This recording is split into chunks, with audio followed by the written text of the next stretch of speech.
স্বামী স্ত্রীতে যদি মহব্বত না থাকে বাড়ি জাহান্নাম হয়। কি হয় বুঝেন না?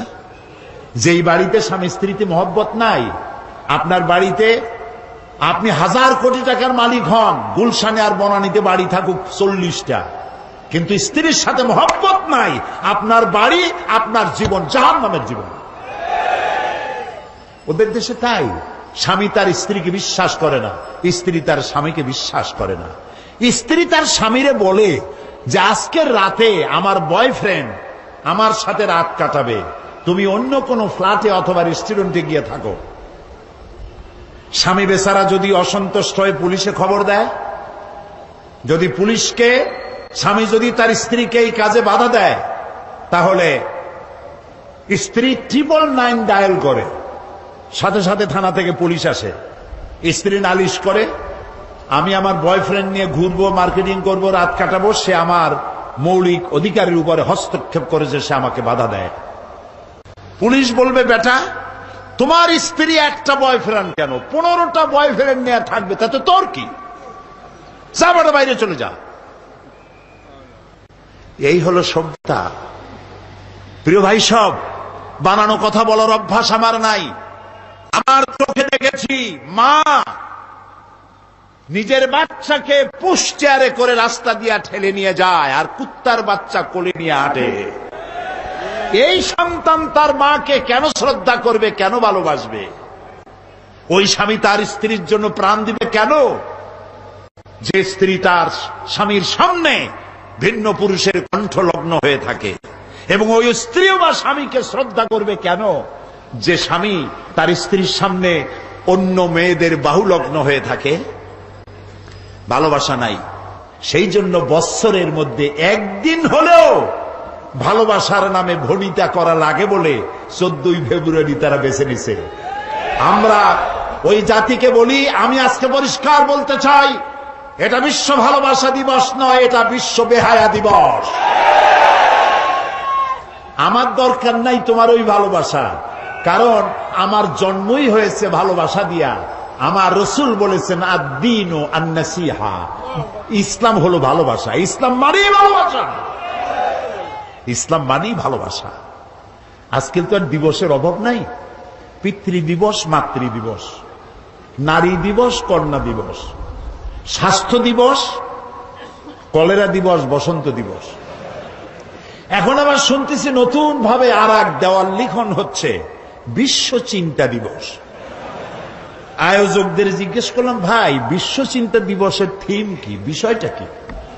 কয় যে আমরা অনেক ভেবেছি যে কি করা যায়, পরে আমরা চিন্তা করলাম বিশ্ব চিন্তা দিবসে আমরা পার্কে, রাস্তায়, আইল্যান্ডে, বিভিন্ন জায়গায় দলবদ্ধ হয়ে বসে চিন্তা করব যে আসলেই আমরা কোনো বিষয় চিন্তা করতেছি কিনা। এগুলো বিশ্ব চিন্তা দিবসের থিম। কপাল পুড়েছে জাতির, আমাদের ভালোবাসা শিখায়। আমার ওইটার দরকার নাই। আমার বাংলাদেশের মতো, মুসলমানদের মতো যৌথ পরিবার পৃথিবীতে নাই। দাদা নিয়া মা, দাদা মা, নানি নানা, ভাই ভাতিজা, বাপ মা একসাথে খাইয়া না খাইয়া এক বাড়িতে আমরা থাকি। আমাদের এই ঐক্যবদ্ধ ফ্যামিলি কেন? আমরা শান্তিতে আছি কেন?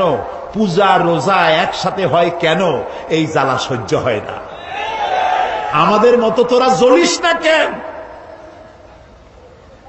এই জন্য, সেই জন্য আজ আমাদের ওরা মারবে, কিন্তু আমরা কথা বলতে পারবো না। वो कत्ल भी करते चर्चा नहीं होता, हम आह भी करते बदनाम हो जाता। ও যদি হত্যাও করে তা নিয়ে কোনো সমালোচনা পর্যালোচনা নাই, কারণ সমস্ত মিডিয়া তাদের হাতের মধ্যে। আর আমাকে যখন কলিজে আঘাত করে, আমি বেদনার্ত হয়ে তীরের আঘাতে জর্জরিত হয়ে যদি আমি আহ বলি, সেটাও আমার বদনাম হয়ে যায়। বেটা তুই মুসলমান আহ করলি কেন? আও করতে পারবি না। যদি বলবি কি করবো, কই কিও করতে পারবি না। প্রিয় ভাই সব, সুম্মা রাদাদনাহু আসফালা সাফিলিন। দিন আসতেছে, বাদাল উসরি ইউসরা। এই রাত 12 ঘন্টার বেশি থাকবে না। মেঘ আসলে সূর্য ঢেকে যায়, চিরকালের জন্য সূর্য ঢাকা থাকে না, চিরকালের জন্য রাত থাকে না। অমাবস্যার রাতের অন্ধকার কৃষ্ণ ঘন এই রাতের শেষে পূর্ব দিগন্ত আলোকিত হয়ে সূর্য উদ্ভাসিত হয়ে যায়। মেঘে ঢাকা আকাশ, মনে হয় কুয়াশায় আর সূর্য দেখা যাবে না। এরপরে আল্লাহ তাআলা কুয়াশার মেঘের মধ্য থেকে সূর্যের আলো দিয়ে পৃথিবীকে উদ্ভাসিত করে দেন। আজ যে দুরবস্থা হয়েছে মুসলমানদের, এই দুরবস্থা থাকবে না, পরিবর্তন হবেই। ইসলামের সূর্য উদিত হবে, হবে, হবে, ইনশাআল্লাহ হবে।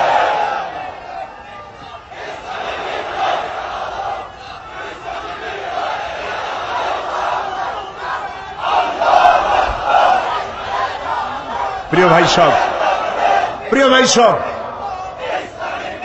ইন্নাদ-দীন ইনদাল্লাহিল ইসলাম। আলহামদুলিল্লাহ কোন ইসলাম। আমার জন্ম সার্থক, আমাদের সকলের জীবন সার্থক যে ইসলামের মধ্যে পয়দা আল্লাহ করছেন। বলি আমিন। সবাই বলেন আলী আমিন, বলেন আলহামদুলিল্লাহ, আলহামদুলিল্লাহি রাব্বিল আলামিন। সমস্ত প্রশংসা আল্লাহ তাআলা। লাকাল হামদু বিল ঈমান, বলেন লাকাল হামদু বিল ঈমান ওয়া লাকাল হামদু বিল কুরআন ওয়া লাকাল হামদু বিল ইসলাম। ইসলামের জন্য আমাদের জীবন ধন্য হয়ে গেছে। ভুল করেছি আমরা এক জায়গায়, বলবো এক জায়গায় না, 3 জায়গায় ভুল করেছি। কয় জায়গায়? 3 জায়গায়। বুঝতে কষ্ট হচ্ছে না তো? 1 নম্বরে ভুল করেছি, ইসলামকে মনে করেছি একটা ধর্ম। হিন্দু, খ্রিস্টান, বৌদ্ধ, ইহুদি, বিভিন্ন ধর্ম যেমন, ইসলামকে ঠিক তেমন একটা ধর্ম মনে করেছি। 1। 2 নম্বরের ভুল করেছি, কোরআন শরীফকে বেদ, বাইবেল, গীতা, ত্রিপিটক, জিন্দাবিস্তা ইত্যাদি ধর্মগ্রন্থের মতো শুধুমাত্র একখানা ধর্মগ্রন্থ মনে করেছি। 3 নম্বরে ভুল করেছি, নবী করিম সাল্লাল্লাহু আলাইহি ওয়াসাল্লামকে শুধুমাত্র একজন ধর্মীয় নেতা মনে করেছি। এই 3টি গ্রেট মিস্টেক, 3টি শ্রেষ্ঠ ভুল, বড় ভুল, যে ভুলের খেসারত গোটা জাতিকে আরো কতকাল দিতে হবে আল্লাহ তাআলা ভালো জানেন। আল্লাহ আমাদের মাফ করুন, আমরা বলি আমিন। প্রিয় ভাই সব, 1 নম্বরে বলে নিতে চাই, ইসলাম হিন্দু, খ্রিস্টান, বৌদ্ধ, অন্যান্য ধর্মের মতো শুধুমাত্র একটি ধর্ম নয়। এটি একটি পরিকল্পনা, এটি একটি স্কিম, এটি একটি জীবন বিধান। আর কোরআন, গীতা, বেদ, বাইবেল অন্য কিতাবের মতো নয়।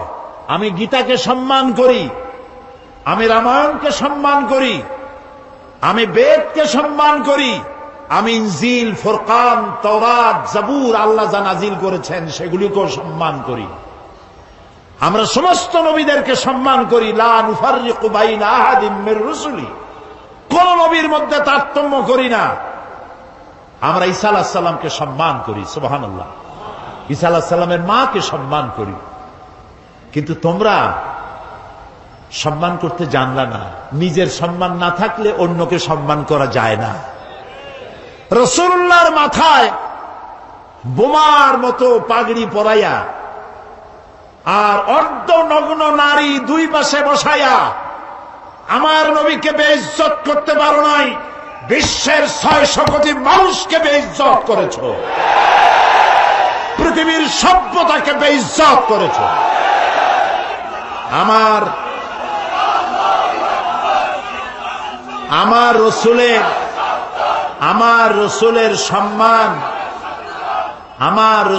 সম্মান কচু পাতার পানি নয়, কলা পাতার পানি নয়। আমার রসুলের সম্মান হিমালয়ের পাহাড় সমান না। আমার রসুলের মর্যাদা আকাশ সমান না। আমার রসুলের মর্যাদা আল্লাহর আরশের সমান।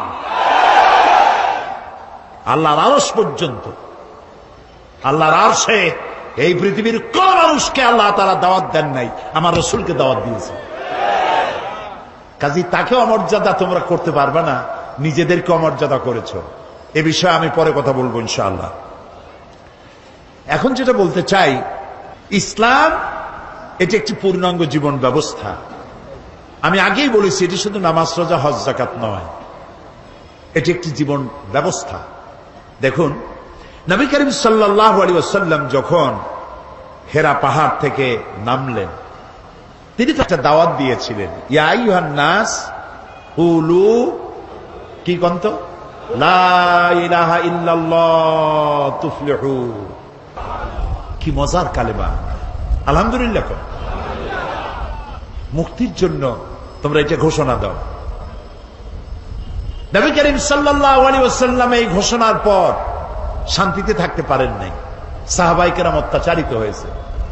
বুখারী শরীফের হাদিস, ওয়ান খাব্বাব বিন আল-আরিত রাদিয়াল্লাহু তাআলা আনহু আন্নাহু ক্বাল শাকাউনা ইলা রাসূলিল্লাহি সাল্লাল্লাহু আলাইহি ওয়াসাল্লাম ওয়া হুয়া মুতাওয়াসসাদুন বুরদাতুন লাহু ফি জিল্লিল কাবা। হযরত খাব্বাব বলেন, আমরা নবী করিম সাল্লাল্লাহু আলাইহি ওয়াসাল্লামের কাছে গেলাম, গিয়ে দেখি নবীজি কাবা শরীফের ছায়ায় চাদর মুড়ি দিয়ে আরাম ফরমাচ্ছেন। আমরা পাশে গিয়ে বললাম, আলা তাদউ লানা আলা তাস্তানসিরু লানা ইয়া রাসূলুল্লাহ, হে রাসূল, আপনি কি আমাদের জন্য দোয়া করবেন না? আপনি কি আল্লাহর সাহায্য আমাদের জন্য কামনা করবেন না? আমাদের বেলালকে ওরা মেরে শেষ করলো, খাব্বাবকে মারলো, খুবাইবকে মারলো, আম্মারকে মারলো, সুমাইয়াকে শহীদ করলো। আর তো নির্যাতন সহ্য করতে পারি না, আপনি কি আমাদের জন্য দোয়া করবেন না? নবীজি উঠে বসলেন, বললেন, ও খাব্বাব, তোমাদের আগে এই পৃথিবীতে যারাই দ্বীনের দাওয়াত দিয়েছেন, ইসলামের দাওয়াত যারাই দিয়েছেন। আচ্ছা ভাই, আরেকটা কথা বলি, কোন কোন বইতে লেখা আছে ইসলামের প্রবর্তক মুহাম্মদ সাল্লাল্লাহু আলাইহি ওয়াসাল্লাম। এই কথাটা কিন্তু ঠিক না। ইসলামের প্রবর্তক আল্লাহ তাআলা। ইসলাম কার? কিছু লোক আছে বেয়াদব, এদেরকে বেয়াদব ছাড়া আমি আর কিছু বলতে পারি না। তারা বলে মওদুদীর ইসলাম, বাগদাদের ইসলাম, অমুক জায়গার ইসলাম, তমুক জায়গার ইসলাম। এই জাতীয় কথা যারা বলে তারা বেয়াদব। ইসলাম তো মুহাম্মদ রাসূলুল্লাহ সাল্লাল্লাহু আলাইহি ওয়াসাল্লামের নয়। ইসলাম হচ্ছে কার? চিল্লায় বলেন। সুতরাং কোন মানুষের নামের সাথে ইসলাম বলা বেয়াদবি। ইসলাম আল্লাহ দিয়েছেন। নবী করিম সাল্লাল্লাহু আলাইহি ওয়াসাল্লাম বলেছেন, খাব্বাব, তোমাদের আগে এই ইসলামের দাওয়াত নিয়ে যারাই আসছেন, প্রত্যেক নবীর সাথে, তার সাথীদের সাথে এই জাতীয় ব্যবহার হয়েছে।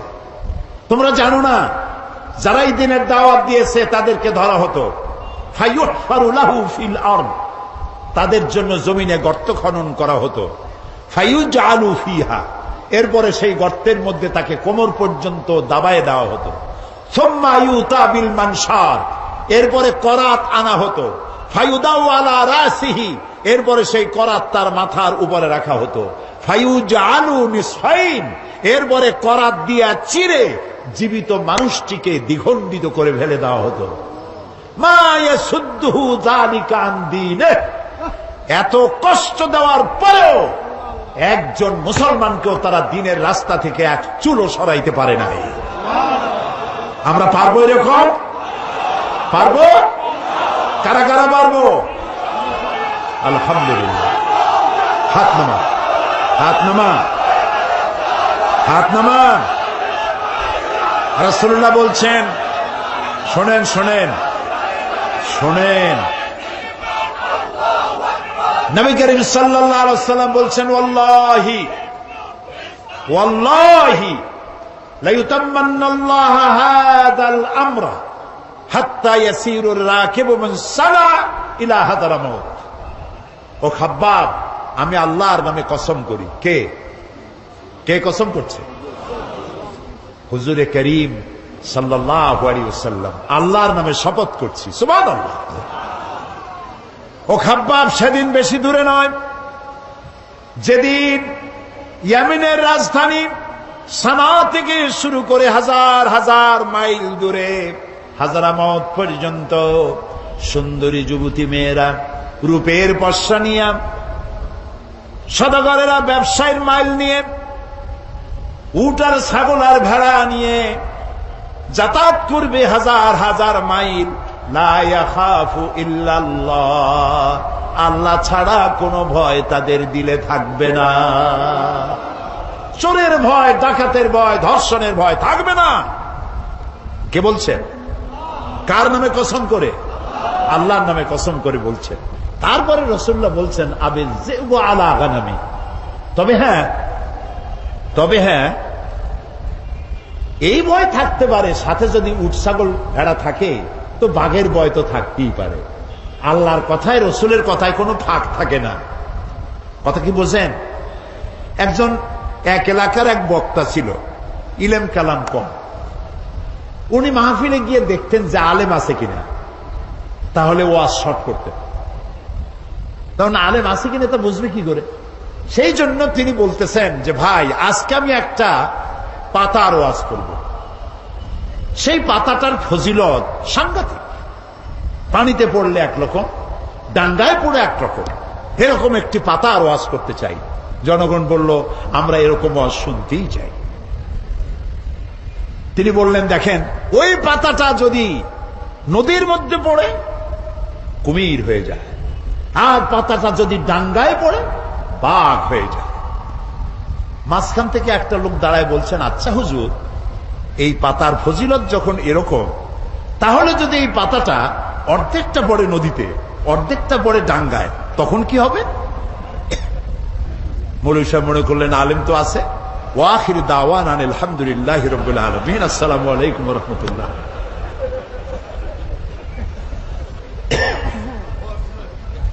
তো কথার মধ্যে ফাঁক থাকে মানুষের, কিন্তু কথার মধ্যে ফাঁক থাকে না আল্লাহর, কথার মধ্যে ফাঁক থাকে না রসুলের। এখানে আল্লাহ তাআলা, রসুল বলছেন লা ইয়াখাফু ইল্লাল্লাহ, আল্লাহ ছাড়া কোনো ভয় থাকবে না। তারপরে যদি কেউ উট নিয়ে যায়, ছাগল নিয়ে যায়, আর পাহাড়িয়া বাঘ এসে যদি উট নিয়ে যায়, তাহলে রসুলের কথার মধ্যে তো অসুবিধা হয়ে গেল। লোকেরা বলবে উনি বললেন আল্লাহ ছাড়া ভয় নাই, ভয় তো আছে। সেই জন্য রাসূলুল্লাহ বললেন আবিজ যিবু আলা গানামি, এটা হতে পারে যে বাঘে তোমার উট ছাগল ভেড়া নিয়ে যাইতে পারে, কিন্তু সুন্দরীরা ধর্ষিতা হবে না, সদাগরের মাল চুরি হবে না, মানুষের জীবন নষ্ট হবে না, এরকম সমাজ আসবে। ওয়ালাকিন্নাকুম তাস্তাজিলুন, আসলে তোমরা খুব তাড়াহুড়ো করছো। তাড়াহুড়ো করো না, ধৈর্য ধরো। এটা পাওয়ার জন্য বহুত নবীদের জীবন দিতে হয়েছে, সময় লাগবে।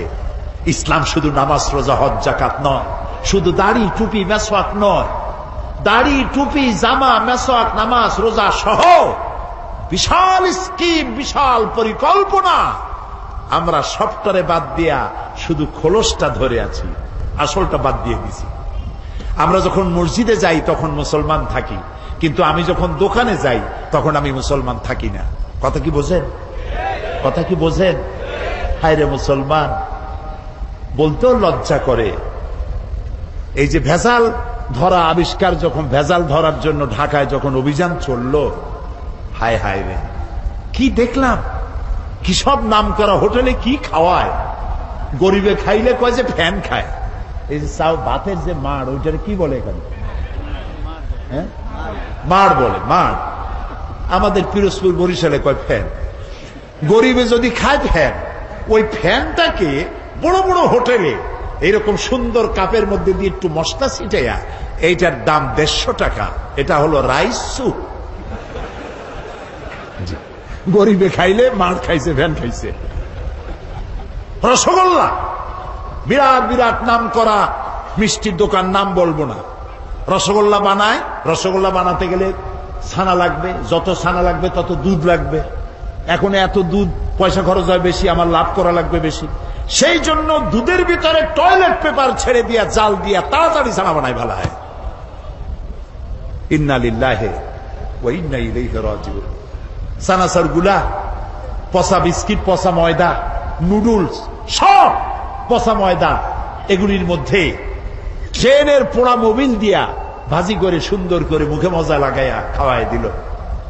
বিজ্ঞানীরা, বাংলাদেশের বিজ্ঞানীরা বলেছেন এই সব খাদ্য গর্ভবতী নারীরা যদি খায় বাংলাদেশ মেধাশূন্য হয়ে যাবে, চিন্তাশীল, মেধাশক্তি সম্পন্ন, ব্রেন শক্তি সম্পন্ন, দেশ চালাবার যোগ্যতা সম্পন্ন আলেম, রাজনীতিবিদ, অর্থনীতিবিদ পয়দা হবে না, দেশ শেষ হয়ে যাবে। অথচ রাসূলুল্লাহ বলেছেন, যে ব্যক্তি খাদ্যদ্রব্যে ভেজাল দেয় সে আমার উম্মত নয়, সে আমার দলভুক্ত নয়। তা আমি নামাজ পড়ার সময় মুসলমান, দাড়ি রাখার সময় মুসলমান, টুপি মাথায় দেওয়ার সময় মুসলমান, কিন্তু আমি যখন জমিন চাষ করি তখন লাঙ্গলে মাথা খারাপ হয় না গরুর মাথা খারাপ হয় আল্লাহই জানে, জমিনের আইল ঠেলিয়া একেবারে পুলসিরাত বানায় দেয়। অবশ্য চিটাগং এইরকম কাম করে না। গরুর গোশতের নাম করিয়া মহিষের গোশত খাওয়ায়, খাসির গোশতের নাম করিয়া পাতি শ্রীগলের গোশত খাওয়ায়। নাউজুবিল্লাহ। প্রিয় ভাই সব, এটার নাম ইসলাম না। ইসলাম কি সেটাই বলতে চাই। ইসলাম এমন এক জীবন ব্যবস্থা দিয়েছিল, নবী করিম সাল্লাল্লাহু আলাইহি ওয়াসাল্লামের ইন্তেকালের পর ঐতিহাসিকরা লিখছেন, এক যুবতী সুন্দরী নারী মদিনা থেকে রওনা করেছে, কোথাও যাবেন। মুসলমান কারে কয় দেখেন, কোথাও যাবেন। সন্ধ্যা হয়ে গেছে। মেয়ে লোকটি ভাবলো, এখন যদি আমার আত্মীয় বাড়ি যেতে তো এখন অনেক দেরি, আমি একা একা কেন বেরোলাম? দুঃখে ক্ষোভে নিজের মাথার চুল নিজের ছিঁড়তে ইচ্ছে করছে তার। আহারে, এখন যদি আমি কোনো পরপুরুষের সামনে পড়ি তাহলে তো আমার সারা জীবনের লালিত সতীত্ব ধ্বংস হবে, আমার অলংকার আদি চুরি হবে। ভয়তে চোখ দিয়ে পানি পড়তেছে। আস্তে আস্তে করে গন্তব্যের দিকে আগাচ্ছে। হঠাৎ দেখতে পেল দূরের থেকে একটা যুবক পুরুষ তার দিকেই আসতেছে। মেয়ে লোকটি ভয়তে বসে পড়েছে। সুন্দরী যুবতী নারী বসে বসে ভয়ের চোটে, এখনই আমার সব শেষ। যুবকটি আস্তে আস্তে করে হেঁটে মহিলাটির সামনে এসে দাঁড়ায়ছে। মহিলা ভয়তে চোখ থেকে দরদর করে পানি পড়ছে। যুবক বলছে কি জানেন? যুবকটি মেয়ে লোকের চোখের উপরে চোখ রেখে বলছে, মা, আমাকে দিয়ে তোমার কোনো ক্ষতি হবে না। মা, তুমি কোথায় যেতে চাও আমাকে বলো, আমি তোমাকে নিরাপদে পাহারা দিয়ে তোমার গন্তব্যে পৌঁছে দেব। আমার পরিচয় শোনো, আমি মুসলমান। নবী করিম সাল্লাল্লাহু আলাইহি ওয়াসাল্লাম এই মুসলমান বানাইছিলেন। এই ছিল তার ইসলাম। অমুসলিমরা মনে করেছিল মোহাম্মদ সাল্লাল্লাহু আলাইহি ওয়াসাল্লাম আমাদের মূর্তি ভাঙতে আসছে। রাসূলুল্লাহ তো মূর্তি ভাঙছেন, কাবা শরীফের মধ্যে অবৈধভাবে মূর্তি উঠাইছিল, সেই জন্য সেগুলো ভাঙছেন। কারো বাড়ি গিয়ে কারো মূর্তি তো ভাঙেন নাই। আছে কোন হাদিস, কোন দলিল আছে যে কারো বাড়ি গিয়ে মূর্তিগুলো ভালাই দিয়েছে তাদের মূর্তি? যেহেতু আল্লাহর ঘর, এর ভিতরে মূর্তি থাকতে পারবে না, তিনি বের করে ফেলেছেন। আল্লাহ তো কোরআন শরীফে বলেছেন, কারো দেবতাকে গালি দিও না। কারো দেবতাকে গালি দিলে ওরা তোমার আল্লাহরে গালি দিবে। কারো মন্দির ভেঙো না, প্যাগোডা ভেঙো না, গির্জা ভেঙো না, কারো উপাসনালয় ভেঙো না। সুবহানাল্লাহ বলবেন না? ওমর রাদিয়াল্লাহু তাআলা আনহু জেরুজালেম দখল করলেন। জেরুজালেম দখল করার পর নামাজে রক্ত হয়েছে। জেরুজালেমটা দখল হয়েছিল আবু উবাইদা ইবনুল জাররাহ রাদিয়াল্লাহু তাআলা আনহুর হাতে। কিন্তু ওরা বলল, যারা শাসন করে তারা বলল যে আমরা তো পরাজিত হয়েছি, তো তোমাদের হাতে নগরের চাবি দেব না, আমরা সারেন্ডার করব, আমিরুল মুমিনিনকে আনো। তা আমিরুল মুমিনিন গেলেন, সে ঘটনা লম্বা, সেটা আমার বক্তব্য না। যাওয়ার পরে নামাজে রক্ত হয়েছে। উনি এখন নামাজের জায়গা খুঁজতেছেন। এক পাদ্রী এসে বললেন যে, আমিরুল মুমিনিন, আপনি কি খুঁজছেন? তিনি বললেন যে, আমি নামাজ পড়বো, আমার তো নামাজে রক্ত হয়ে গেছে। তিনি বললেন, আমাদের গির্জা ছেড়ে দিলাম, আমাদের গির্জায় গিয়ে আপনি নামাজ পড়ে আসেন। ওমর রাদিয়াল্লাহু তাআলা আনহু বললেন, কখনো আমি তোমার গির্জায় নামাজ পড়বো না। কেন? এই জন্য পড়বো না, আজকে যদি আমি তোমার গির্জায় নামাজ পড়ি, অসম্ভব নয়, কোন একদিন কোন মুসলমান হয়তো দাবি করে বসতে পারে, আমিরুল মুমিনিন যেহেতু নামাজ পড়েছেন গির্জায়, এটা গির্জা না, এটা আমাদের মসজিদ, আমি চাই না তোমাদের গির্জা মসজিদ হয়ে যাক। সুবহানাল্লাহ। ইসলাম কি আর আমি বুঝি কি আর আমি যাচ্ছি কোথায়? ইসলামের চাইতে পরধর্ম সহিষ্ণু জাত আকাশের নিচেও নাই, জমিনের উপরেও নাই। সুবহানাল্লাহ বিহামদিহি। প্রিয় ভাই সব, সুতরাং নবী করিম সাল্লাল্লাহু আলাইহি ওয়াসাল্লাম এই সুন্দর ইসলাম দিলেন। কাফেররা মনে করছিল প্রথমে যে আমাদের বুঝি ধ্বংস করতে আসছেন। যখন তারা দেখল নবীজির শাসনে ইসলাম রাষ্ট্রীয় ফর্মুলায় আসার পর বৃদ্ধরা ভাতা পায়, বয়স্করা ভাতা পায়, বেকারেরা ভাতা পায়, খাবারের অভাব কারো নাই, সকলের ঘরে দুয়ারে দুয়ারে খাবার, নিরাপত্তার প্রশ্নে মানুষ আর দরজা খুলে ঘুমায়, চোরের ভয় নাই, ডাকাতির ভয় নাই, যারা চোর ছিল ডাকাত ছিল তারা মানুষের সম্পদের পাহারাদার হয়ে গিয়েছে।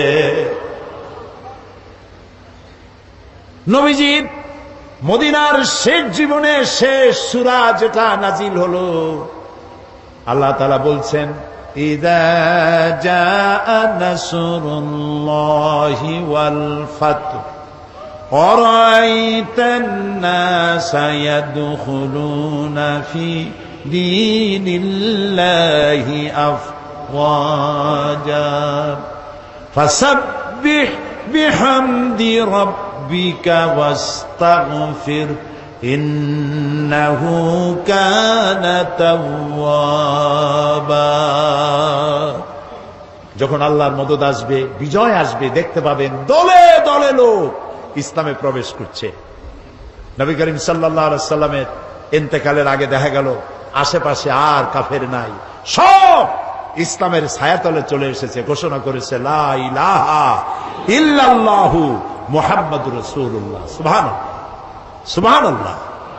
অবস্থা এমন হলো নবী করিম সাল্লাল্লাহু আলাইহি ওয়াসাল্লাম ইন্তেকাল করেছেন, হযরত আবু বকর রাদিয়াল্লাহু তাআলা আনহু ক্ষমতায় এসেছেন, চিফ জাস্টিস বানাইছেন ওমর রাদিয়াল্লাহু তাআলা আনহুকে বিচারপতি।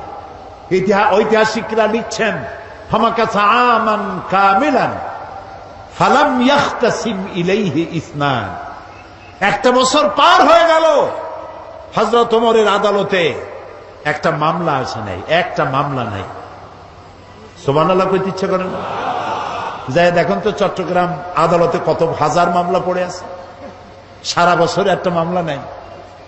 হযরত ওমর গিয়া বললেন মা হাজাতা বি ইনদা কওমে মুমিনিনা ইয়া খলিফাত রাসূলিল্লাহি সাল্লাল্লাহু আলাইহি ওয়াসাল্লাম, হে আল্লাহ রাসূলের খলিফা, এই জাতির জন্য বিচারপতির দরকার কি? আমি এই চাকরিতে আর থাকতে চাই না। তিনি প্রশ্ন করলেন কেন, কেন তুমি বলছো? তিনি বললেন একটা বছর বসে থাকলাম, একটা মামলা নাই, তা আমি ওখানে বসে থাকবো কেন? সিদ্দিক আকবর রাদিয়াল্লাহু তাআলা আনহু প্রশ্ন করলেন ওমর, এই যে মামলা হইল না এর কারণটা কি? তুমি কোনো চিন্তা করছো? বলেন হ্যাঁ চিন্তা করেছি।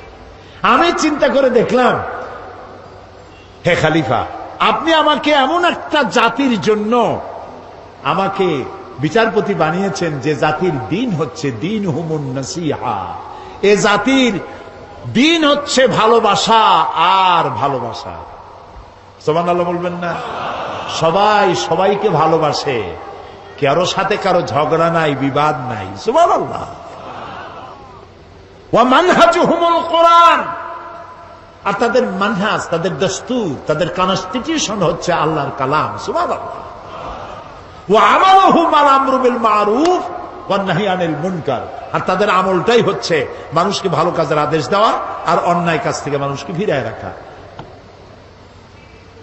কুল্লু ওয়াহিদিন মিনহুম ইয়ারিফু হাদ্দাহু ফায়াকিফু ইনদাহু, এর প্রত্যেকটি ফার্দ, প্রত্যেকটি জনগণ জানে যে আল্লাহর আদেশ নিষেধ কোথায়।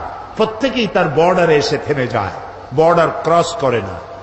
ওজনে কম দিও না, খাদ্যে ভেজাল দিও না, মিথ্যা কথা কইও না, নারী ধর্ষণ করো না, জেনা ব্যভিচার করো না, হত্যা করো না, গীবত গাইও না, জমিনের আইল ঠেলো না, মদ খাইও না, জুয়া খেলো না।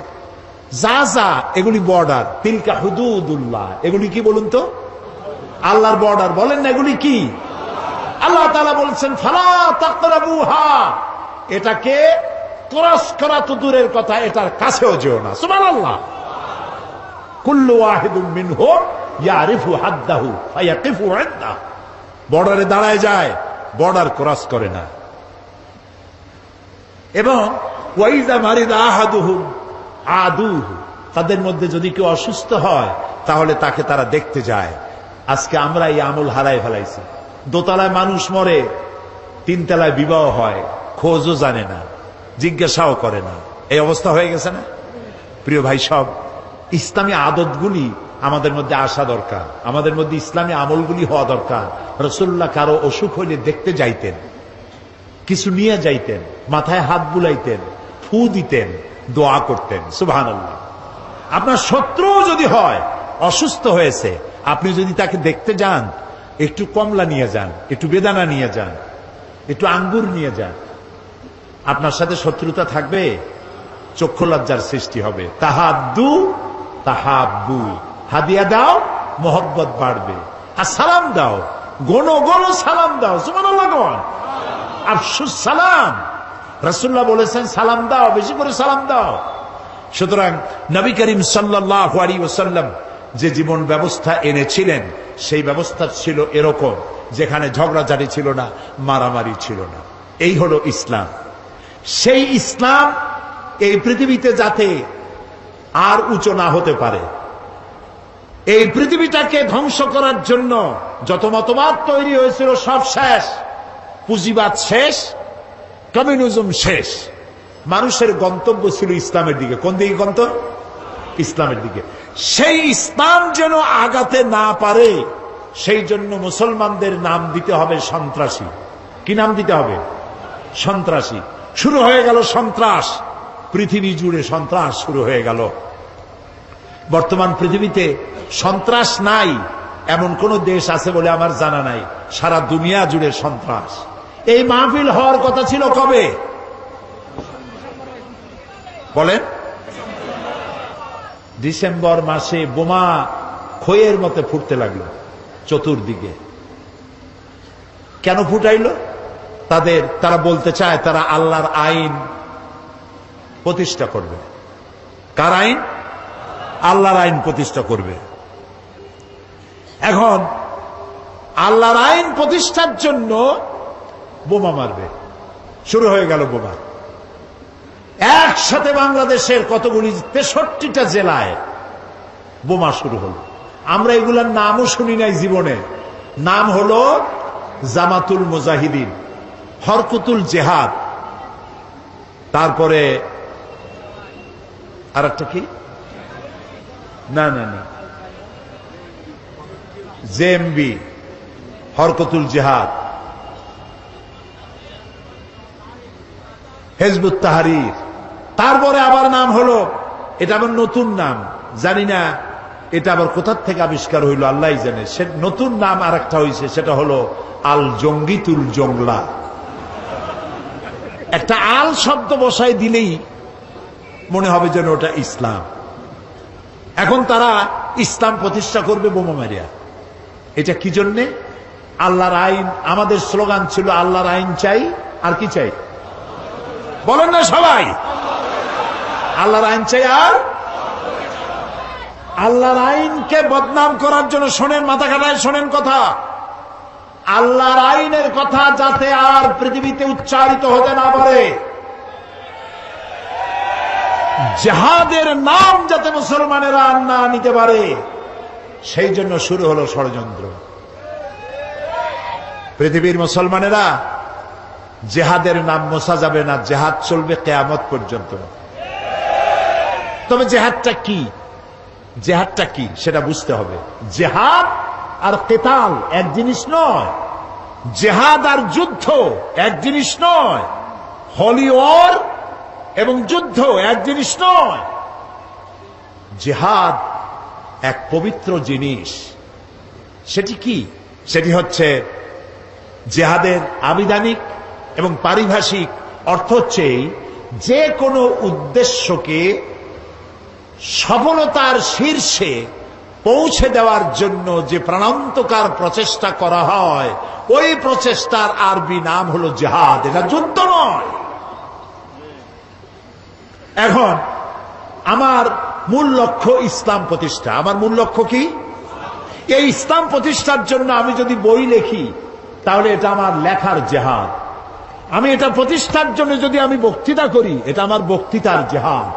এটা প্রতিষ্ঠার জন্য যদি আমি মাল খরচ করি, তাও এটা আমার মালি জিহাদ।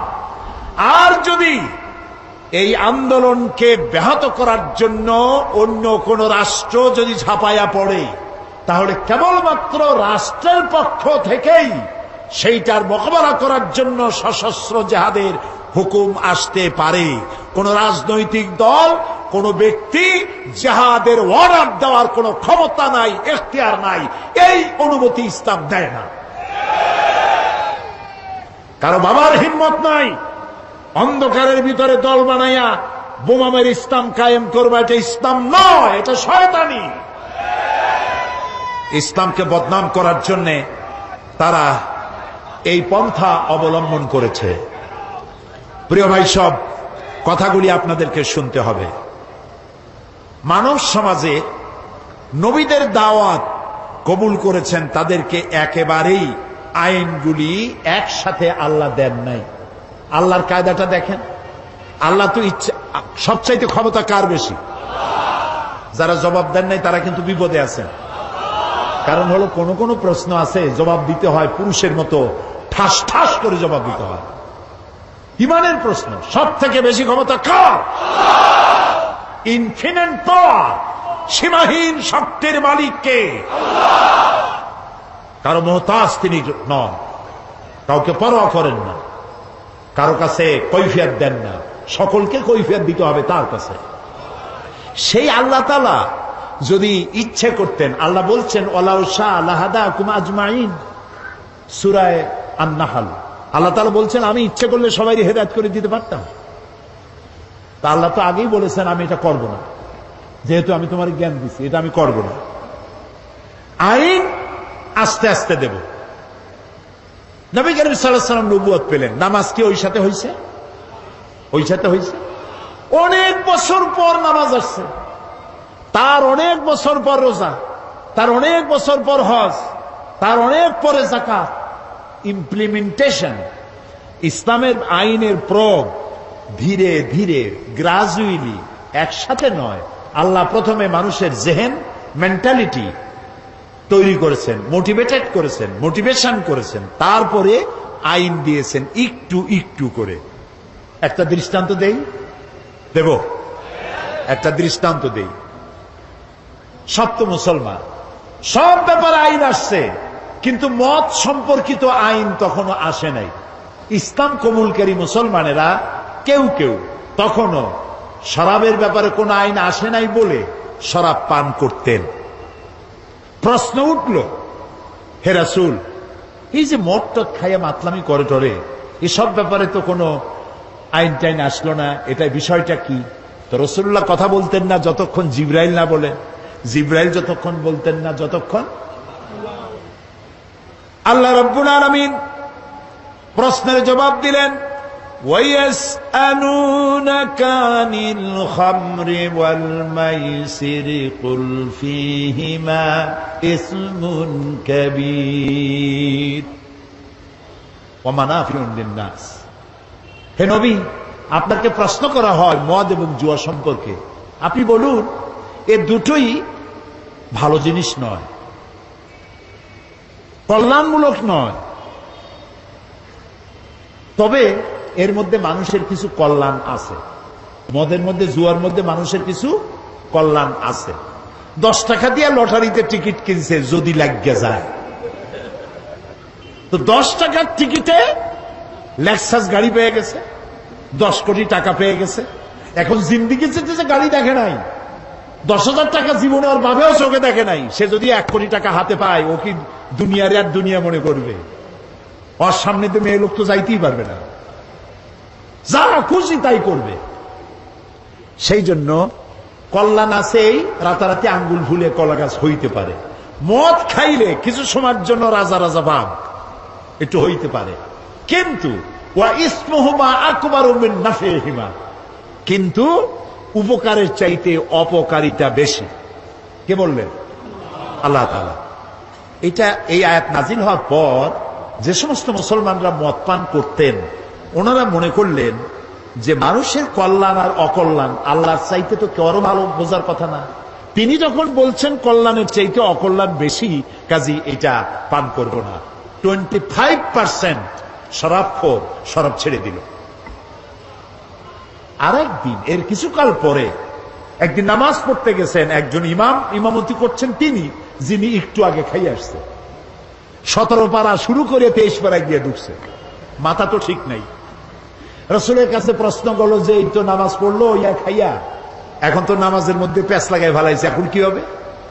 আল্লাহ তাআলা বলে দিলেন, লা তাকরাবুস সালাত ওয়া আনতুম সুকারা হাত্তা তা'লামুনা মা তাকুলুন। যত তোমরা ওই অবস্থায় নামাজ পড়া তো দূরের কথা, নামাজের কাছেও যেও না যতক্ষণ তোমরা না বুঝো যে তোমরা কি বলছো। মাথার থেকে মদের ক্রিয়া না যাওয়া পর্যন্ত নামাজ পড়া তো দূরের কথা, কাছেও যেও না। বুদ্ধিমান মুসলমানেরা মনে করলেন এত খারাপ এটা খাইয়ে নামাজ পড়া তো দূরের কথা, কাছেও যাওয়া উচিত না, দেখতে এটা খাবো না। আরো 25 ভাগ ছেড়ে দিল, তাও আমরা সুবহানাল্লাহ করব না। এখন কত হইল? রেশিও কত? 50-50, অর্ধেকে খায় অর্ধেকে খায় না। আল্লাহর আইনের প্রতি আনুগত্যের রেশিও যখন এই পর্যায়ে আসছে, তখন চূড়ান্ত আয়াত নাজিল হয়ে গেল, ইন্নামাল খামরু ওয়াল মাইসিরু ওয়াল আনসাবু ওয়াল আজলামু রিজসুম মিন আমালিশ শাইতানি ফাজতানিবুহু। মদ, জুয়া, মূর্তি, পাশা এগুলি সব নিষিদ্ধ ঘোষণা করা হলো। এগুলি সব শয়তান কর্তৃক উদ্ভাবিত নোংরা কাজ, তোমরা ফাজতানিবুহু এগুলি পরিত্যাগ করো। শয়তান চায় এই কাজগুলির মাধ্যমে তোমাদেরকে আল্লাহর জিকির এবং স্মরণ থেকে বিরত রাখতে। ফাহাল আনতুম মুনতাহুন, তোমরা কি এগুলি জানার পরেও বিরত থাকবে না? তখন তো মাইক নাই, রেডিও নাই, টেলিভিশনও নাই, মোবাইলও নাই। রাসূলুল্লাহ বললেন এই আয়াতগুলি রাস্তায় রাস্তায় তেলাওয়াত করো, যাও। কয়েকজন সাহাবী নামায় দিলেন। সাহাবীরা রাস্তায় রাস্তায় আয়াত চিল্লায় পড়তেছেন। শরাব খানার ভিতরে যেসব মুসলমান শরাব খাচ্ছিলেন, কোরআনের আয়াত শুনতে পেলেন, হাতে গ্লাস ছিল মদের, ছুঁড়ে ফেলে দিলেন। মুখে নিয়েছিলেন, কুলি করলেন। যিনি গিলেছিলেন, গলায় আঙ্গুল দিয়ে বমি করে ফেলে দিলেন। মদের দোকানদার লাঠি মেরে তার মদের পাত্র ভেঙে চুরমার করে দিল। এর নাম মুসলমান, এর নাম ইসলাম, এর নাম ইসলাম। ঠাইসা দুনিয়া লা ইকরাহা ফিদ্দীন, দিনের মধ্যে কোনো বাড়াবাড়ি নাই। আমাদের ধর্মনিরপেক্ষ ভাইরা ওনারা লা ইকরাহা ফিদ্দীন নিছেন ওনাদের ধর্মনিরপেক্ষের দলিল হিসাবে। না বুঝলে যা হয়। একজন মুরব্বী ওই দলের, নাম নেব না, বুঝে নিয়েন, বেঁচে নাই তিনি, মুখে দাড়ি ছিল। আমি একদম বললাম, বড় ভাই এই ধর্মনিরপেক্ষ না থাকলে কি হয়? এইটারে বাদ দিলে আমরা তো কাছাকাছি হইতে পারি। আপনি আমার পাকা ধানে মই দেন নাই, আমিও আপনার হালের গরু পিটায় মারি নাই, আপনাদের সাথে আমাদের কোনো শত্রুতা নাই। এটা করেন কেন? এটা বাদ দিতে পারেন না? কয় কোন কি? আল্লাহ নিজেই তো ধর্মনিরপেক্ষ। আস্তাগফিরুল্লাহ, কয় কি? আল্লাহ চাইতে ধর্মের পক্ষে কেউ আছে? এই তো কেবল আমি তো শুরুই করছি, ইন্নাদ-দীন ইনদাল্লাহিল ইসলাম। আল্লাহ তো বলছেন আমার কাছে পছন্দ কেবলমাত্র ইসলাম। ধরে কোন কি? চিল্লায় বলো, আমার কাছে পছন্দনীয় কেবলমাত্র ইসলাম। তা আল্লাহ তো সব থেকে ধর্মের পক্ষে, আর আপনি কোন কি? কয় যে ওই যে আছে লাকুম দীনুকুম ওলিয়া দিন, ওটাও তো ধর্মের পক্ষে। লাকুম দীনুকুম ওলিয়া দিন, তোমার জন্য তোমার ধর্ম, আমার জন্য আমার ধর্ম। তার মানে কি? তার মানে হলো তুমি তোমার ধর্মের পক্ষে থাকো, আমি আমার ধর্মের পক্ষে থাকি। সুবহানাল্লাহ। প্রিয় ভাই সব, ইসলাম এসেছে এইভাবে, মার দাঙ্গা করে আসে নাই। দেখেন না রসুলের, আমি কি বলবো, আমি তো বলে শেষ করতে পারবো না। নবী করিম সাল্লাল্লাহু আলাইহি ওয়াসাল্লাম তখনও পর্দার আয়াত নাজিল হয় নাই। সাহাবীরাও বসা, মেয়ে লোকও বসা পাশাপাশি। এক যুবক মহিলা, এক যুবক পুরুষ, একটা সুন্দরী যুবতী, চেহারা ভালো লাগছে, তার দিকে এরকম তাকায় আছে। রাসূলুল্লাহ কিচ্ছু বললেন না, শুধু হাত দিয়ে মাথাটা ধরিয়া যুবকের আরেক দিকে ঘুরাই দিলেন, মুখ দিয়ে কিচ্ছু বললেন না। যুবক মেসেজ পাইয়া গেছে না? এটার নাম ইসলাম। মারামারি নয়, কলজায় কষ্ট দেওয়া নয়, বোমা মারা নয়, ঠ্যাঙ্গা মারা নয়। আল্লাহ তাআলা বলছেন, ফাবিমা রাহমাতিন মিনাল্লাহি লিনতা লাহুম ওয়ালাউ কুনতা ফাজ্জাল গালিযাল কলব লাম ফাদ্দু মিন হাওলিক। হে রাসূল, আপনার প্রতি আল্লাহর দয়া হলো এই, আপনার কলজাটারে আল্লাহ একদম নরম বানাই দিয়েছে। যেই কাছে আসে সিমেন্টের মতো লাগিয়ে যায়। যদি আপনার মেজাজ খারাপ হইতো, কলজাটা যদি শক্ত হইতো, কেউ কাছে আসতো না, সব দূরে সরে যেত। ইসলাম আসছে ভালোবাসা দিয়ে, সুবহানাল্লাহ। আপনারা বলতে পারেন তাহলে যুদ্ধ হইল কেন? বদর, ওহদ, হুনাইন, ইয়ারমুক, তাবুক, খন্দক হইল কেন? প্রত্যেকটি যুদ্ধ ছিল ডিফেন্সিভ, আত্মরক্ষামূলক। রাসূলুল্লাহ নিজে যুদ্ধ শুরু করেছেন, এরকম একটি যুদ্ধের প্রমাণ কেউ দেখাতে পারবেন না। রাতের বেলায় কোন সাহাবীদের পাঠায় দেন নাই, এই গোত্রের লোকেরা আমার উপর ঈমান আনে না, আমার জ্বালাইছে, যাও আগুন জ্বালাইয়া পোড়ায় দাও। আছে এমন? সব থেকে রসুলকে কে জ্বালাইছে বেশি? আব্দুল্লাহ বিন উবাই। এই আব্দুল্লাহ বিন উবাই রসুল্লাহকে এত জ্বালাইলো, মরার সময় ছেলে পাঠাই দিল রসুল্লাহকে, বলো আমার এই জন্য, আমি যা করছি আমার তো দোজক ছাড়া উপায় নেই, তো রসুল্লাহর একটা জামা যদি আমারে দিতেন, আর তিনি যদি আমার জানাজাটা পড়তেন।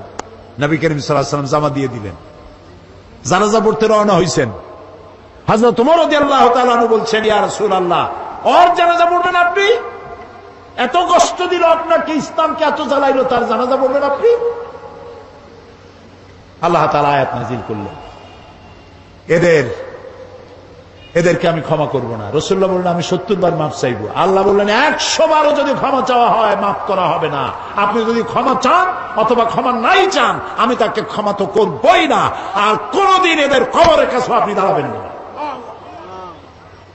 প্রিয় ভাই সব, মারদাঙ্গা করে ইসলাম আসে নাই। ইসলাম এসেছে পরিপূর্ণ মহব্বতের মধ্য দিয়ে, ভালোবাসার মধ্য দিয়ে ইসলাম পৃথিবীতে এসেছে। সুতরাং যারা বোমা মারতেছে ওরা ইসলাম বোঝে নাই। ইসলাম মানেই তো শান্তি। ইসলাম মানে কি কন্ত? শান্তি। আসলাম তু, সারেন্ডার করলাম। আল্লাহ বললেন ইব্রাহিম আলাইহিস সালাম রে, আসলিম, সারেন্ডার করো। ইব্রাহিম আলাইহিস সালাম বললেন কি? আসলাম তু। আল্লাহ তাআলা বলেন ইব্রাহিম আসলিম। ইব্রাহিম আলাইহিস সালাম বললেন আসলামতু লিরাব্বিল আলামিন, সারেন্ডার হয়ে গেলাম, আত্মসমর্পিত হয়ে গেলাম। ইসলাম মানে শান্তি। আর আত্মসমর্পণ করে যারা, তারা হলো মুসলমান। আর আল্লাহর 99টি নামের মধ্যে একটি নাম হলো সালাম। সালাম মানে শান্তি। আমাদের সাথে একজনের আরেকজন যখন দেখা হয় আমরা কি বলি? আসসালামু আলাইকুম। আর আপনি কি করবেন শুনলে? ওয়ালাইকুম আসসালাম। ভুলবেন না, কিন্তু ভুলবেন না। সালাম দিবেন গণ গণ, যার সাথে যার দেখা হয় আসসালামু আলাইকুম। একটু পরে আবার দেখা হইলো আসসালামু আলাইকুম। বাড়ি যায় বউরে দেবেন সালাম, বাড়ি যায় বউরে কি দিবেন? এই সালাম কিন্তু অনেকে দেয় না, মনে করে বউরে দেব সালাম তাহলে আমার ইজ্জত থাকবে। রাসূলুল্লাহ দিতেন। ঘরের মধ্যে গিয়ে আপনি বলছেন আসসালামু আলাইকুম, তার অর্থ কি আপনি আপনার ঘরের মধ্যে আল্লাহর রহমত দিয়ে প্রবেশ করতেছেন। তবে আজকে স্ত্রীর না বুঝে ফট করে সালাম দিয়েন না, হয়তো স্ত্রী ভয় পেয়ে যাবে যে কোনোদিন সালাম দেয় না, আজ যখন সালাম দিয়েছে খবর আছে। এই জন্য বুঝাই নিবে সালাম দেওয়া সুন্নত। সালাম দেওয়া কি সুন্নত। তাহলে আমরা পরস্পর দেখা হইলে সালাম দেই। নামাজ পড়ে শেষে কি বলি? আসসালামু আলাইকুম ওয়া রাহমাতুল্লাহ। জীবনের শেষ নামাজ কোনটা? জানাজা। সেই জানাজায় আমরা কি বলি? শেষে গিয়ে আসসালামু আলাইকুম ওয়া রাহমাতুল্লাহ।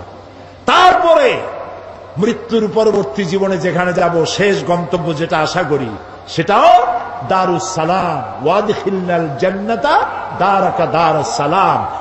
তো ইসলামের সব জায়গায় শান্তি।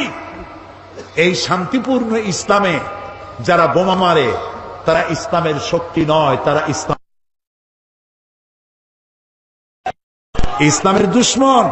আল্লাহ তাআলা বলেছেন ওয়ালা তাসাউ ফিল আরদি মুফসিদিন, তোমরা জমিনের উপরে সন্ত্রাসীদের কাতারভুক্ত হও না। ওয়ালা তুফসিদু ফিল আরদি বাদা ইসলাহিহা, শান্তি প্রতিষ্ঠার পরে বিপর্যয় সৃষ্টি করো না, সন্ত্রাসী তৎপরতা চালাইও না। প্রিয় ভাই সব, জালকাঠিতে 2 জন মারল বিচারপতি, আসামি ধরা পড়ল। পুলিশে জিজ্ঞেস করছে মাল্লা কেন? বলছে মারবো না, ও তো আল্লাহর আইন কায়েম করে না। তুমি কি চাও? আমি আল্লাহর আইন কায়েম করতে চাই। আচ্ছা ভাই আপনি বলেন, বিচারপতিরা কি আইন তৈরি করে?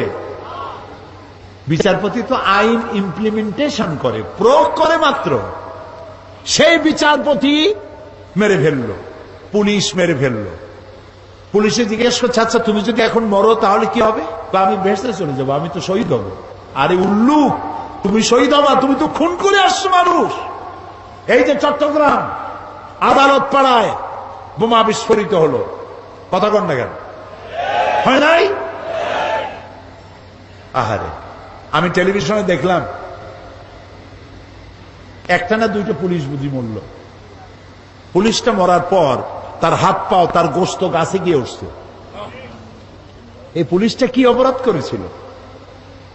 পুলিশ সারাটা দিন কষ্ট করে, পুলিশের রাত নাই, দিন নাই, শুক্রবার নাই, ঈদ নাই। কম বেতনে এত কঠোর পরিশ্রম অন্য বাহিনীরা করে না যা পুলিশে করে। সারাটা দিন পাহারা দিতেছে, বোমার আঘাতে গোশত গিয়া গাছে উঠল। আমি টেলিভিশনে দেখলাম আর একটা পুলিশ জীবিত, তার সাথী গোশত খণ্ড বিখণ্ড হয়ে গেছে, সাথীর জুতা, নিহত পুলিশের জুতা, জামা, টুপিটা পাশে পড়ে আছে। আর তার আর এক পুলিশ ওই জুতার রক্তমাখা বিচ্ছিন্ন দেহের পাশে দাঁড়ায় আছে। পুলিশটার চোখ দিয়ে দর দর করে পানি পড়তেছে। নিহত পুলিশের ছোট্ট মেয়েটি জালেবায় তার কাছে গিয়ে জিজ্ঞেস করে, আমার বাবা কি অপরাধ করছিল, কেন মরল আমার বাপ? যে পাপিষ্ঠ বোমা মারলো তার 2 হাত 2 পা উড়ে গেল। হসপিটালে গিয়েছে, তাকে পানি দাও, পানি চেয়েছে, পানি দিল। নার্স পানি দিয়েছে বাও হাত দিয়া। সে জিজ্ঞেস করলো, তুমি মুসলমান না? নার্স বললো, আমি মুসলমান। তো বাও হাত দিয়া পানি দিলা কেন? আমি বাও হাতে পানি খাবো না। দেখছেন অবস্থা? খুন করে আসছে মানুষ, ও এখন বাও হাত আর ডাইন হাত তালাশ করে। আমি সেদিন বরিশালে বলছিলাম, কদিন আগে বরিশালে মাহফিল ছিল, বললাম যে একজনের শরাব খাওয়ার অভ্যাস ছিল। শরাব বোঝেন তো? মদ খাওয়ার অভ্যাস। কিন্তু তার মোষ ছিল খুব বড়। কিছু লোক আছেন এরকম মোষ রাখে, বড় কবি হইলে, বড় বুদ্ধিজীবী হইলে অবস্থায় এরকম যেন 6 মাস চুল দাড়ি কাটে টাটে না, একটা পাটের বস্তা পাশ দিয়ে ঝুলে থাকবে, একটু বুদ্ধিজীবী ভাব। মোষ এত বেশি যে 5 ব্যাটারি টর্চ মারলেও বোঝা যাবে না যে লোকটা হাসে না কান্দে। এই রকমের মোষওয়ালা এক লোক ডান হাত দিয়া মোষ উঁচা করিয়া নাকের উপর দিয়া ধরিয়া বাঁ হাত দিয়া গিলতেছে। আরেকজন বন্ধু এসে বলছে, ভাই তুমি মদ এত কষ্ট করে খাও কেন, এত উঁচু করে ধরে ধরে? কয় যে ভাই, ওলামায়ে হাজারাত, তাদের কাছে শুনেছি এই পানি টানি জাতীয় কোন জিনিস খাইতে গেলে যদি মোষ ভেজে তাহলে নাকি মাকরু হয়। খাইতেছে মদ, তালাশ করতেছে মাকরু। আরে বেটা, তুই মানুষ খুন করে আসিস, বেহেশত তো ভালো, তোর জায়গা হবে তো জাহান্নামে। তোর তো জানাজাও হবে না, কোন আলেম তোর জানাজা দিবে না, তুই জাহান্নামে যাবি, কোন সন্দেহ নাই। জাহান্নাম। মান কাতালা মুমিনান মুতাআম্মিদান ফাজাযাউহু জাহান্নাম। আমার আল্লাহ তাআলা বলেছেন, জেনে শুনে কোন মানুষকে, মুমিনকে হত্যা করলে যাবি জাহান্নামে। কিয়ামত পর্যন্ত আল্লাহর লানত হবে আর চিরকাল জাহান্নামে যাবি, কোনদিন আল্লাহর জান্নাতে যাইতে পারবি না। তবে কাফন আর গোসল করতে হবে, দিতে হবে। জানাজা পড়বে সলিমুদ্দি কসিমুদ্দিরা, কোন আলেম জানাজা পড়াবে না, কোন জামাত হবে না। 3-4 জন মানুষে কোন রকম জানাজা পড়ে মাটির মধ্যে ধুয়ে আসবে, শয়তান। লা তাকতুলু আনফুসাকুম, আল্লাহ তাআলা বলেছেন আত্মহত্যা করো না, আত্মহত্যা করা হারাম। কে বলেছে তোমাকে সুইসাইড করতে? আল্লাহর আইন প্রতিষ্ঠা করার জন্য। নাউযুবিল্লাহি মিন যালিক। আমরা বলি নাউযুবিল্লাহি মিন যালিক, আল্লাহ নিষেধ করেছেন। সুতরাং এইভাবে যারা আজকে, আমাদের দেশে তো ব্রিটিশ আমলেও ইসলাম ছিল না, তাই না হুজুর? ব্রিটিশ আমলে দেশে আল্লাহর আইন ছিল? কথা কন না কেন? আচ্ছা, পাকিস্তান আমলে তখনও কি ইসলাম ছিল? ওরা তো বলছিল ইসলামের আইন কানুন পাশ করবো, সেই জন্য পাকিস্তান বানাইল। ওরা কি ইসলামী আইন দিছিল? পাকিস্তান চলে গেল, তারপরেও কি ইসলামী আইন আমাদের দেশে আছে? নাই। তো ব্রিটিশ আমলে ছিল না, পাকিস্তান আমলে ছিল না, এখনো নাই। এই সরকারের 4 বছর যাইতে না যাইতে আল্লাহর আইন প্রতিষ্ঠার এই জজবা উঠলো কেন? তোমরা কারা? তোমাদের তো আমরা চিনি না। এই যে জেএমবি মূল 2 শয়তান এখনো ধরা পড়ে নাই। আল্লাহর কাছে কোরআন সামনে রেখে দোয়া করি, আল্লাহ এই মূল 2 শয়তান এবং এদেরকে যারা বুদ্ধি দিয়েছে, এদেরকে যারা টাকা দিয়েছে, এদেরকে যারা পরামর্শ দিয়েছে, গোটা জাতির সামনে এদেরকে উলঙ্গ করে দাও।